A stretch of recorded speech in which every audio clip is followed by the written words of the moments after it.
जय हिंद दोस्तों, मैं विमल सिंह पटेल आपको अपने YouTube channel dream point classes में आप सभी का स्वागत करते हैं।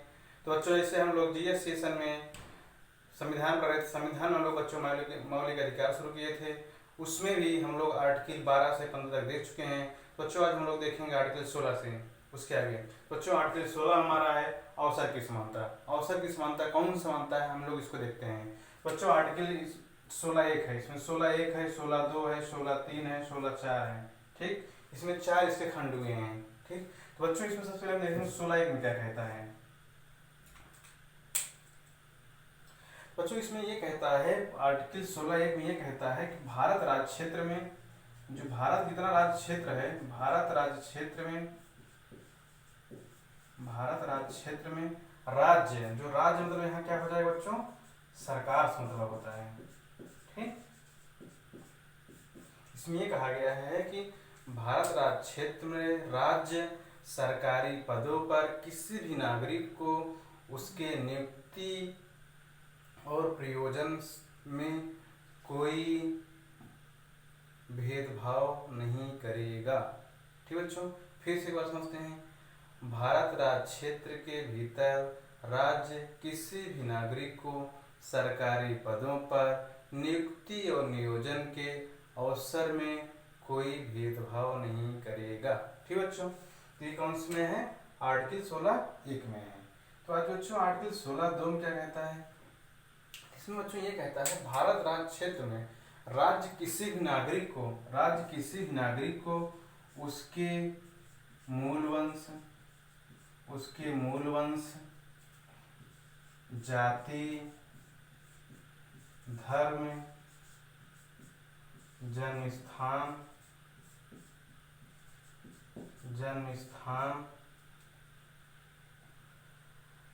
मूल वंश, जाति, धर्म, जन्म स्थान, लिंग।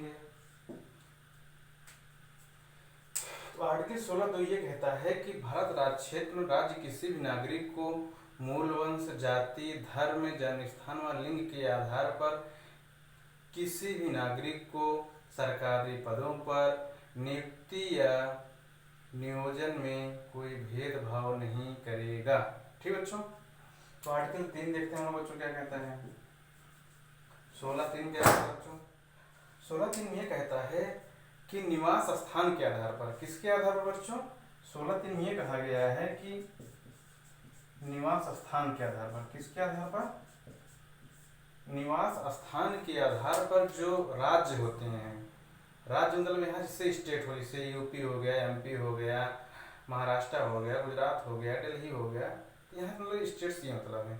इसमें ये कहा गया है कि निवास स्थान के आधार पर राज्य अपने नागरिकों को कुछ विशेष पदों पर भर्ती कर सकता है, लेकिन इसमें भी शर्तें हैं। जो इसका कानून बनाएगा, जिस भर्ती कानून बनाएगा, विधानमंडल नहीं बनाएगा।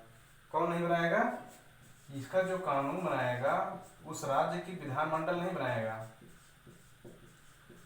विधानमंडल नहीं बनाएगा। इसका कानून बनेगा, विधानमंडल नहीं बनाएगा।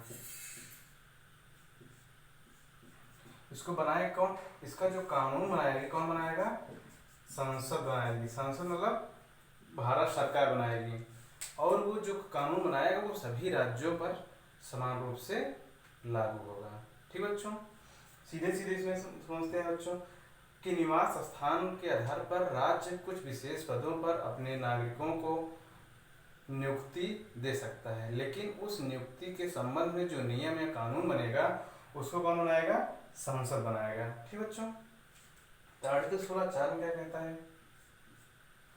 आर्टिकल 16(4) बच्चों ये कहा गया है कि अगर राज्यों की राय में, यानी जो राज्य रहेंगे, अगर उनके राय में, यानी उनके विज्ञान में, अगर उनके राय में अगर सामाजिक दृष्टिकोण से, किस दृष्टिकोण से, सामाजिक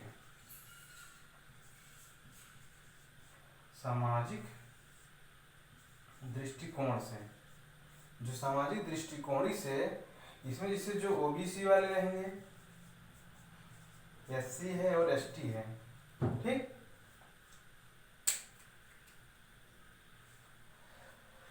इसमें जो देखते हैं 16(4) में ये कहा गया है कि सामाजिक दृष्टिकोण से जो राज्य होते हैं वो ओबीसी और एसटी एससी वालों को अगर उनका देखते हैं कि पर्याप्त प्रतिनिधित्व नहीं है किसी विभाग में, किसी भी विभाग में अगर उनका पर्याप्त प्रतिनिधित्व नहीं है, तो राज्य है जो राज्य होती है उनको जो है कुछ विशेष छूट देकर उनको जो है नियुक्ति दे सकती है। तो बच्चों हम लोग पढ़े थे 15(3) में कहा गया है, वो 15(4) में ये कहा गया है कि जो ओबीसी और एसटी एससी के जो आरक्षण दिया गया है उसका आधार 15(3) था, इसको हम लोग देखे थे। लेकिन जो आरक्षण उनको दिया गया है ओबीसी और एसटी एससी वालों को, वो इसी 16(4) के तहत दिया गया है। ठीक, इससे बच्चों हम लोग जानते हैं कि जो एसटी एससी वालों को, कि जब से हमारा संविधान बना है तब से इनको आरक्षण मिला है। लेकिन जो ओबीसी वाले हैं इनको आरक्षण मिला है सन 1991 में। कब मिला है? सन 1990 में बनता है मंडल कमीशन। कौन बनता है? मंडल कमीशन। मंडल कमीशन के तहत इनको जो है बीपी सिंह, उसमें जो अपने देश के प्रधानमंत्री थे बीपी सिंह थे, उन्हीं के सरकार में मंडल कमीशन ओबीसी वालों को, जो ओबीसी है उन्हीं को 27% आरक्षण दिया गया था। आपसे पूछता है ओबीसी को जो 27% आरक्षण दिया गया है किस आर्टिकल के तहत है? 16(4) के तहत है। किस कमीशन के तहत मिला था? मंडल कमीशन के तहत मिला था। ठीक बच्चों, इतना बच्चों समझिए। हम लोग देखते हैं आर्टिकल 17।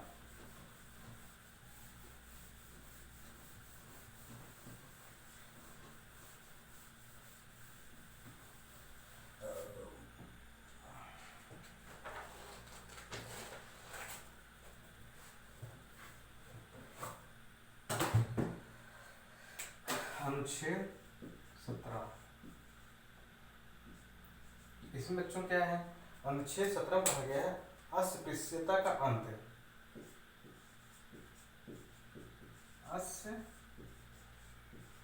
अस्पृश्यता का अंत।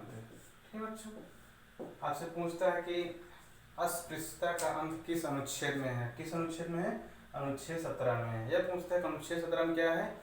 अस्पृश्यता का अंत। ये अस्पृश्यता का अंत मतलब क्या होता है? अस्पृश्यता का मतलब होता है बच्चों छुआछूत। ठीक, छुआछूत मतलब क्या होता है कि भाई हम लोग जानते हैं कि इसी के तहत जो होता है हमारे देश में, जो यानी कि जो हमारा देश है भारत है, इसमें जो है सामाजिक लोकतंत्र का गठन होता है। किसका गठन होता है बच्चों इसके तहत? सामाजिक लोकतंत्र का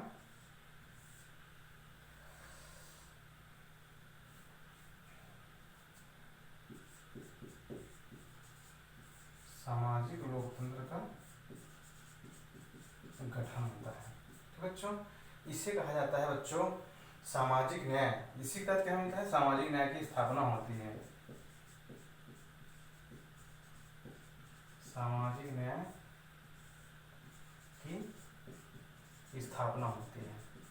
ठीक बच्चों, तो इसमें इसके लिए क्या किया गया है बच्चों कि अगर ये जो लागू होगा अस्पृश्यता का अंत, भाई जो भाई किसी को है, किसी के जात के आधार पर लोग भेदभाव करते हैं, उसके धर्म के आधार पर भेदभाव करते हैं, उसके जन्म के आधार पर भेदभाव करते हैं, इसीलिए अपने आर्टिकल में आर्टिकल 17 जोड़ा गया है, जिसमें ये प्रावधान किया गया है भारत राज्य क्षेत्र में कोई भी चाहे नागरिक हो चाहे गैर नागरिक हो, वो किसी दूसरे नागरिक के साथ कोई भेदभाव नहीं करेगा। और भेदभाव करता है उससे कानूनी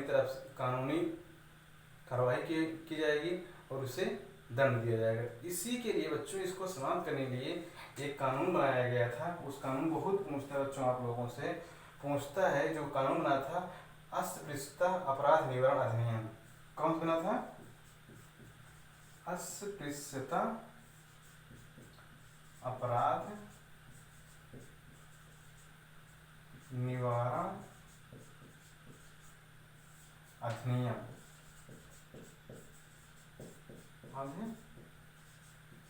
नियम कब बना था बच्चों? ये 1955 बना था। ठीक बच्चों, लेकिन इसका बाद में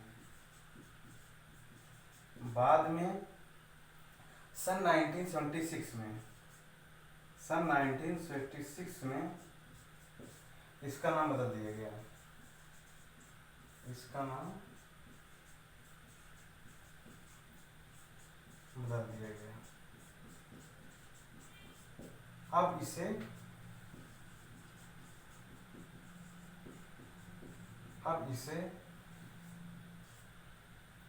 सिविल संरक्षण अधिकार अधिनियम कहा जाता है। किसे कहा जाता है? अब इसे बच्चों क्या कहा जाता है? सिविल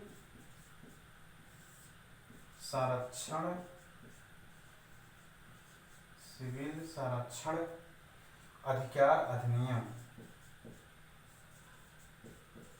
अधिकार अधिनियम 1976।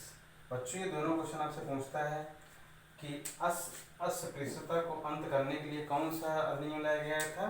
सबसे पहले लाया गया था अस्पृश्यता अपराध निवारण अधिनियम 1955, लेकिन उसका नाम 1976 में चेंज करके सिविल संरक्षण अपराध अधिनियम, सिविल संरक्षण अधिकार अधिनियम कर दिया गया है। ठीक है बच्चों, इतना समझ गए बच्चों। हम देखते हैं आर्टिकल 18।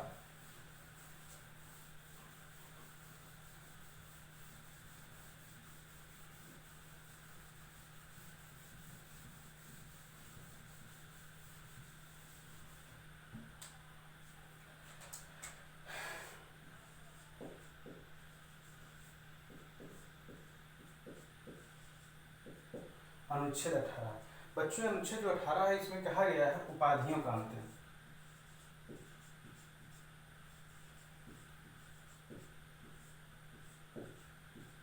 उपाधियों का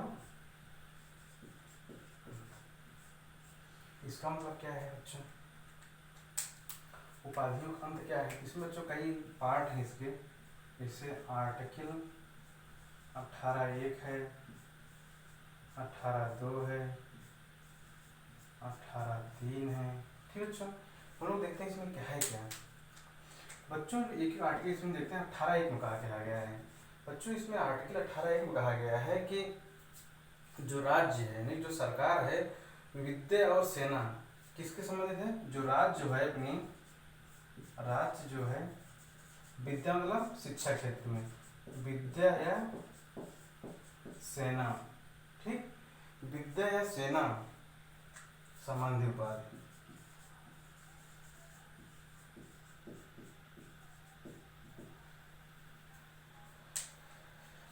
इसमें कहा गया है बच्चों 18 को कहा गया है कि जो राज्य है विद्या और सेना संबंधी उपाधि को छोड़कर अपने नागरिकों को कोई अन्य उपाधि नहीं देगा।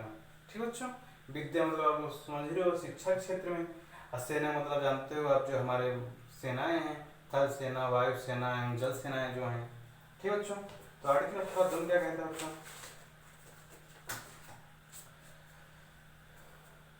बच्चों आर्टिकल 18(2) ये कहता है कि जो अपने नागरिक होते हैं उन्हें किसमें ये कहा गया है कि जो नागरिक हैं अपने नागरिक जो हैं विदेशों से कोई उपाधि नहीं ग्रहण करेंगे। विदेशों से कोई उपाधि ग्रहण नहीं करेंगे। ठीक बच्चों, 18 में कहा गया है कि राज्य जो है विद्या और सेना संबंधी उपाधि दे सकती है अपने नागरिकों को, इसके अलावा कोई उपाधि नहीं दे सकती है। 18(2) ये कहता है नागरिक जो है विदेशियों से कोई उपाधि ग्रहण नहीं करेंगे। और 18(3) क्या कहता है बच्चों? 18(3) देखते हैं हम लोग। 18(3) बच्चों ये कहता है कि चाहे वो जो गैर नागरिक होते हैं, गैर नागरिक बच्चों कौन होता है? जिससे जो विदेशी होते हैं, गैर नागरिक या विदेशी, गैर नागरिक या विदेशी जो होते हैं, अगर इसमें 18(3) ये कहा गया है गैर नागरिक या विदेशी अगर भारत में किसी भी लाभ के पद पर कार्यरत हैं तो वो कोई भी उपाधि ग्रहण नहीं करेंगे बगैर राष्ट्रपति के अनुमति के। ठीक बच्चों, अगर कोई उपाधि जो हमारे देश में कोई विदेशी है या गैर नागरिक हैं अगर हमारे देश में किसी भी सेवा पर कार्यरत हैं तो वो तब तक कोई उपाधि नहीं ग्रहण करेंगे जब तक वो राष्ट्रपति की अनुमति नहीं ले लेते हैं। ठीक बच्चों, एक पार्ट इसमें 18(4)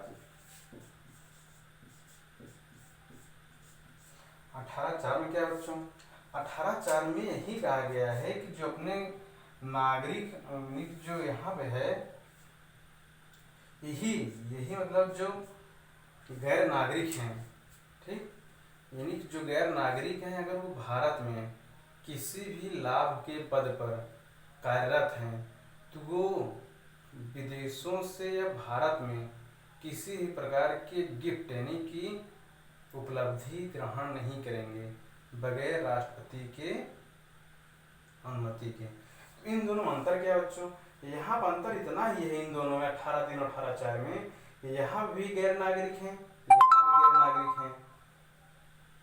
बस अंतर दोनों में ये है कि यहाँ जो 18(3) में कहा गया है कोई उपाधि नहीं ग्रहण करेंगे। उपाधि क्या होती है बच्चों? जैसे कोई डॉक्टर की उपाधि लेता है, कोई इंजीनियर की उपाधि लेता है, ठीक, कोई PhD की उपाधि लेता है, तो वहाँ भी ये उपाधि हो जाएगी। यहाँ गिफ्ट मतलब ये होता है कि किसी कोई भेंट देता है, जैसे कि किसी से प्रधानमंत्री मिलते हैं उसे कुछ भेंट करते हैं कि हमारे तरफ से लीजिए, कि हमारे देश की संस्कृति की ये चिन्ह लीजिए, तो वहाँ भी एक भेंट हो जाएगी। उस भेंट को भी बगैर राष्ट्रपति के अनुमति के नहीं लेंगे, ठीक बच्चों। लेकिन भारत में क्या है कि भारत सरकार जो है अपने नागरिकों को विद्या और सेना के अलावा जो है बच्चों, वो भारत सरकार जो है अपने नागरिकों को भारत रत्न देती है। क्या क्या देती है? भारत रत्न देती है, पद्म विभूषण देती है, पद्म विभूषण देती है, पद्म भूषण देती है, पद्मश्री देती है, ठीक है बच्चों।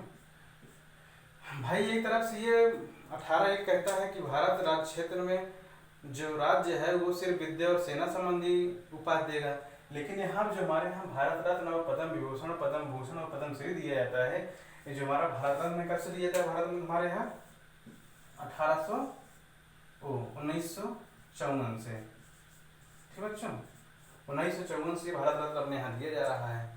तो यहाँ क्या होता है कि इसे जो है उपाधि नहीं माना गया है और कहा गया है कि अगर किसी भी व्यक्ति को भारत रत्न दिया जाता है, ठीक, अगर किसी भी व्यक्ति को भारत रत्न या पद्म विभूषण दिया जाता है तो किसी भी सार्वजनिक स्थान पर, ठीक बच्चों, किसी भी सार्वजनिक स्थान पर या किसी भी समारोह में वो अपने गले में इस पद चिन्ह को डालकर नहीं जाएगा।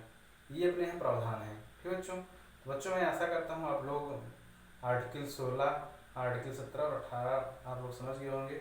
तो बच्चों अगर आप लोग को मेरा वीडियो पसंद आ रहा हो तो आप लोग से एक छोटी सी रिक्वेस्ट है, आप हमारे चैनल पर अगर नए हैं तो हमारे चैनल को सब्सक्राइब करिए, वीडियो को अपने दोस्तों के साथ शेयर करिए, और बच्चों अगर आपको मेरी क्लास पसंद है तो लाइक भी करिए, और नोटिफिकेशन के लिए बेल आइकन को ज़रूर क्लिक करिए। अगर बच्चों कोई भी डाउट होता है तो आप ज़रूर हमें कमेंट बॉक्स में बताइए।